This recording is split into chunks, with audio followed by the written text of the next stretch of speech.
So guys, এটা হচ্ছে আমাদের ইসলামগঞ্জ কিলোমিটার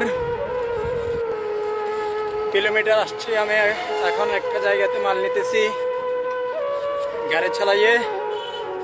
তো জীবন আমাদেরকে বলে দেয়, যদি তুমি বাঁচতে চাও তাহলে সংগ্রাম করে বাঁচতে হবে, তোমাকে যুদ্ধ করে বাঁচতে হবে যদি তুমি বাঁচতে চাও।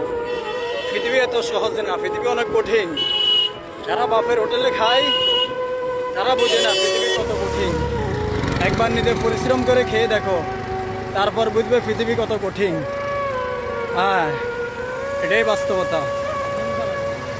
সো গাইস, এখন আমরা দেখতেছি যে খুব রোদের মাধ্যমে গাড়ি টানতে খুবই কষ্ট হচ্ছে।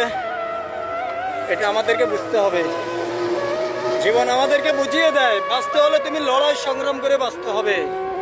পৃথিবী এত সহজ না, অনেক কঠিন। সংগ্রাম করে তোমাকে টিকে থাকতে হবে, এরই নাম জীবন। যদি তুমি ভয় পাও তবে তুমি শেষ, যদি তুমি এগিয়ে যাও তবেই বেশ। লড়াই করে বাঁচতে হবে আমাদেরকে অবশ্যই।